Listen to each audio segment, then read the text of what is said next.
Hi everyone, I'm here. It's been long since I don't do a live in English. One of my clients was asking me for it. I was like, why are you not doing videos in English? I was like, I don't know. It's just like I got used to just making them in Spanish. But now, to spoil my clients who just speak in English, I'm here for them. And for today, we're gonna talk about how to be emotionally intelligent. Why is this important?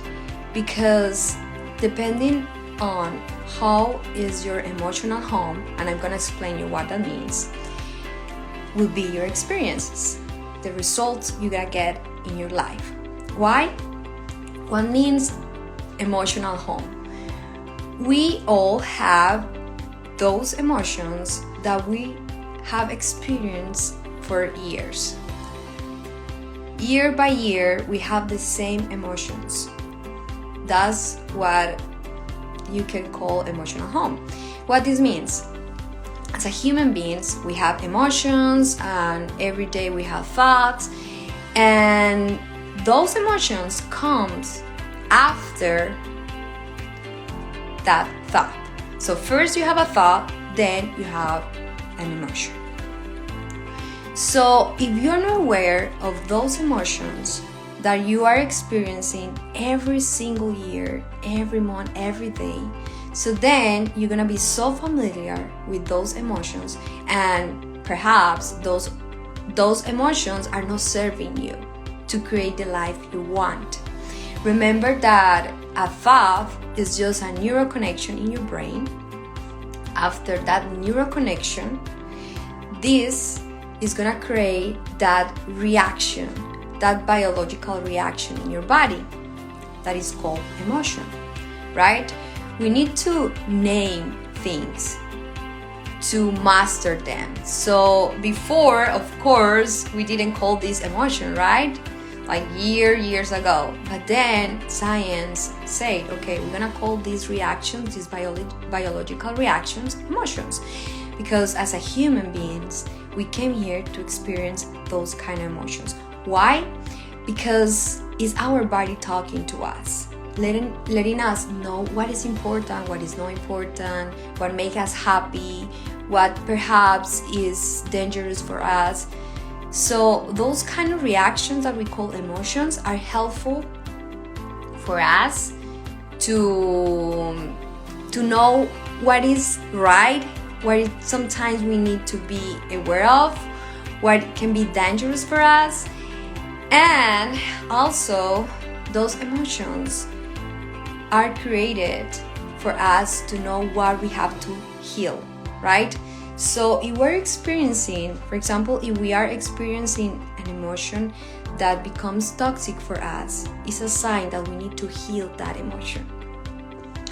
But what is happening right now with humanity is they are suppressing those emotions with alcohol, with drugs, with social media. So if we suppress our emotions and we don't process our emotions, what is gonna happen is we're gonna collapse later on. So that's why people end up with depression, anxiety, frustration, stress, overwhelmed, because they are not letting those emotions to be processed.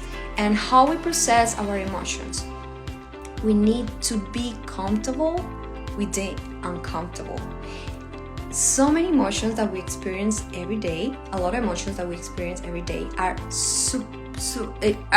those emotions are super uncomfortable. Most of them. When we feel anxious, when we are afraid, when someone rejects us, when we don't feel good enough, right? But if we suppress those emotions instead of just sitting, feeling that emotion, and telling ourselves it's okay to feel it. It's okay because every single emotion has a beginning, a middle, and end. Always. But if you start experiencing that emotion and you suddenly go to something that can just kind of hide that emotion. Example, social media, alcohol, cigarette, all those kind of vehicles, then you are not letting that emotional cycle goes natural, right? In a natural way. So if you're not letting that emotion to go in its natural cycle, then what do you think is gonna happen? You're gonna collapse, right? Emotion means energy in motion. If we don't let that emotion flow, then it's like you're blocking something in your body. That's why people get sick.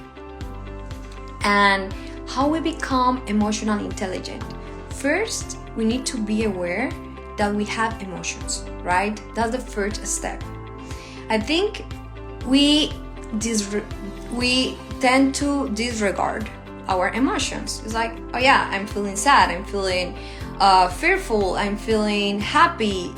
But what is behind that emotion? Have you asked yourself what is going on? Like why I feel sad, why I feel so frustrated, why I'm constantly feeling depressed? What is happening every day that something that someone tells me triggers something in my mind, and then suddenly I get frustrated? So those kind of questions that you ask yourself are super helpful, so then you know that you're a human being with emotions. But when you ask yourself why I'm feeling this, then you are more aware of the kind of thoughts that are creating that emotion. So I want you to ask yourself, when I feel frustrated, when I feel rejected, what I'm thinking in that moment. Because even if you are aware that you have emotions and you have those patterns that you repeat over and over, you always decide to go to that emotional home. Your emotional home is full of those emotions that you repeat every day, every year, often. That's your emotional home. You're super familiar with those emotions that you believe that those emotions is your personality. So you take for granted the fact that these emotions are just emotions and you can change them. So what I want you to keep in your mind is, we all have this emotional home, right? That is full of these kind of emotions that are familiar to us. But we can decide to change that emotional home. It's gonna be hard for sure.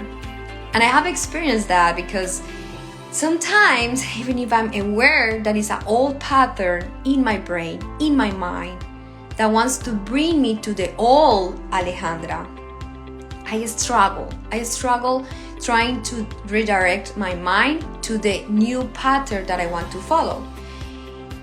For instance, before I used to always play this role of victim, the victim role, where I felt sad because I just thought that people was not fair, that they were the guilty ones, that everything outside, like every single experience, I was not creating it. It was people creating that for me. But when I became responsible of my experiences, the results I was getting, then I was becoming another person. Because now I wasn't the victim of this society anymore. I was responsible of my experience, right? So even if I'm aware of it, and sometimes people tell me something people tell me something and I feel like, okay, I'm kind of going to that old me, that pattern, that emotion that makes me feel sad, the victim, makes me feel that I'm not responsible of my emotions. It's really tempting to go back to that emotional home because it's more natural for you, it's more familiar. It's like you have your family, you have your house, and you feel more comfortable there because you know that people, you know how they behave, you know what is gonna happen later on if you say something, right? But if you step out of your comfort zone, it's gonna be scary. You're gonna be afraid. This is gonna be your new emotional home, right? And because it's new, so you're gonna miss that old emotional home. I'm making this super specific so then you understand how you can become emotionally intelligent. A person who is emotional intelligent is aware of those patterns that are creating the same experiences over and over. When you are aware that this emotion in your life, it can be sadness, it can be a frustration. When you are aware, hi Brie, when you are aware of this emotion that makes part of your emotional home, then you can realize that you can make a different choice. Because it's just a home, right? It's just a home that you can live. Because if this emotional home is not serving you anymore, so then you choose to have a different home, right? If you're kind of annoyed or you're kind of tired about being in the same home and you feel stagnant, then you can make this conscious decision about, okay, I'm gonna change this, I'm gonna change this. So people who is intelligent, who is emotionally intelligent, they make that conscious decision. They know that it's just a pattern, that is just a behavior that is not serving them anymore. So they go from their old emotional home to that new one. And you need to be strong enough to not be tempted, or like not to feel like you want to go back there. But you made that decision consciously. Even if my old pattern is telling me go back there because it's more safe, it's more familiar for you, then I say no, I would do the opposite. So example, when someone tells you that you're not good enough, so your reaction is, I feel insecure, I feel like shit, sorry for the word, I feel that I'm not worthy, right? Those emotions are the kind of emotions you have repeated for years. So now that you're aware of it, I just want you to choose differently. Even if that person is telling me I'm not good enough, I decide to think I am good enough. That I have a lot of value that I want to give to others, that I have the experience to really provide the service or whatever you want to give to others, is making the kind of thoughts that create those emotions that will make you feel different, so then you can live different. That's what I mean about being emotionally intelligent. You are smart enough to make the right decision, the decision that will bring you to the path that will create the life you really want. Because that's the thing, we want something completely different, but we behave the same, we have the same thoughts, the same emotions, and if we keep repeating these behaviors that I call patterns, then you change never. Your life never gonna change. Never. Because you are not aware, you're not conscious, you're not responsible of your life at all. So if you become emotionally intelligent, you're not letting those emotions to take control over you. It's you controlling those emotions, controlling those thoughts. You are the owner of this house and you decide to rent this house, this home, this emotional home, and you decide to not live there anymore because this home is old and you're trying to create a breakthrough. You're trying to transform your life. You're trying to become the best version of yourself. And if you want that, you need to choose a different home. So I'm repeating this over and over. But why I'm repeating this over and over? Because I want you to be clear, like crystal clear, about the power you have when it comes to making the decision to change your life. Just when you are emotionally intelligent, then you are the architect of your life.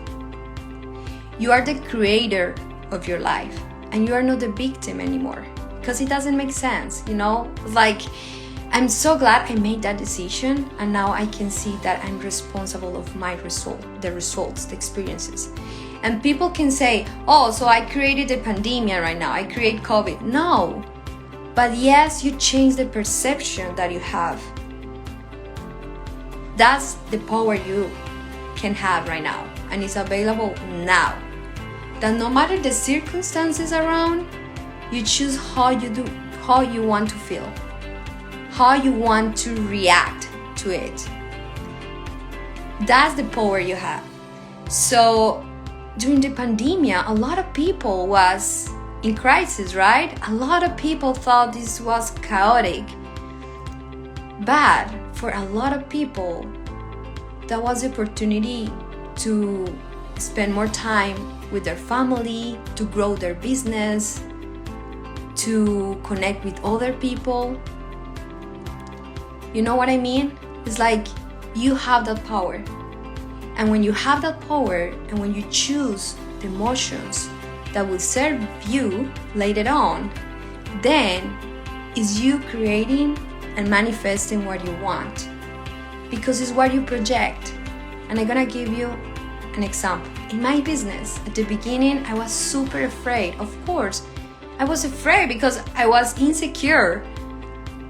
I was not sure that I could create my own company, that I could be independent, and I could have clients, and I could live from coaching. Everything is new, and it's so freaking scary. So I just was conscious about the thoughts that I had in the past, and I had to change them to create new, different emotions. So I was constantly telling myself, I have the certainty that I can create my company. I'm good enough. What I have to offer is valuable. I have value. Constantly I was telling me that, so then my emotion was like empowered. Like I felt empowered. I felt I had the courage to keep going, even if I was rejected, even if I was not seeing any result. That's the kind of emotion I was choosing consciously to create my reality. And guess what happened? Now I have clients. Next week, I will perform a presentation for 80 people, 80 agents, because my niche now is real estate. So the fact that a broker chose me to make this presentation for their agents is huge for me. Because how come me, Alejandra, who was insecure before, who thought that she had to work for a company or doing like random jobs, works, now has her own company and will perform a presentation for 80 people, so then I can offer my coaching. You know what I mean? But I created that because I was constantly telling myself, the emotional home I'm building now is the kind of home that this empowered woman, who is gonna impact a lot of people lives, that's the kind of woman who will live in this emotional home. And this emotional home is full of encouragement, empowerment, confidence, trust, motivation. So that's what I mean, that you can create that consciously. Just make it You just need to make that conscious choice. That's the only thing you have to do. And I had here some steps that I was following. So my question is, ask yourself, what is that emotion that you're constantly experiencing every day? And what kind of thoughts you have while you experience that emotion? What kind of results you get when you experience that emotion? When you play the victim role, what is the result you get from it? That's awareness. That's where you can start choosing differently, because you know playing the victim role is creating a miserable life. So knowing that, just make that choice, that smart choice, that intelligent choice to really change your life. And I'm gonna tell you something, now that Brie maybe is here. It's like I challenge myself to do this live in English, because lately my old pattern, my old emotional home is telling me your English is not good enough. So what happened is, the more I listen to it, of course my English won't be fluent enough, right? That's normal. But because this has been happening over and over, I say I'm gonna do the live, and who cares if my English is not good enough? Because when I make this conscious decision, then I'm redirecting my mind to that new me. And that's what I want you to do as well. Even if you think you are not good enough, even if you think you don't have the skills, just do it. Just do it and try. Because later on, I know this Alejandra is gonna be in TED Talk making this wonderful speech for a lot of people and testifying how our human mind works, because everything is just about thinking, everything. And it sounds so simple, but people say like, yeah, sure. But it's true. It's just once you master your brain and your mind, that's why I'm so passionate about coaching. Once you master your brain and your mind, yeah, TED Talk 2022. That's one of my dreams actually. But once you make this conscious decision to really go further, even if you are afraid, then you will see different results. And it's me here talking and whatever, because that's what I want to give people. Like I want people to really take that risk, because I can see a lot of talented people, but they are completely afraid. They are completely afraid. They don't know how to do it. They don't know how to make this real. So my job is help those who really want to achieve their goals, their dreams, to show them, hey, if I could do it, for sure you can. Everyone can. It's just about mastering your brain, your mind. It's about changing that system in your mind, that mental system that is not helping you to create what you want. It's changing that. Programming your mind over and over until you get the results you want. So I'm a product of what I'm saying. So that's why for me, when I'm sharing this, it's super powerful, because I'm in a integrity of what I'm conveying, what I'm sharing, and because I know it works, because I know this is important, so then people can feel that as well. That's why people reach out to me and say, hey, how can I do this? How you can change your life? How you became this person? I was like, it's a transformation. It's a process, but it's the most valuable process you can do in your life. For me, it was like I invested a lot of time, money, energy but it was worth. It was worth time, money, the energy, everything. It was extremely worthy because then it's not about money, honestly. It's not about manifesting material things. It's about the person you become once you go through this process. Okay? So thank you for the ones who were present here. I'm gonna close right now. I'm gonna save it in my feed and see you next live.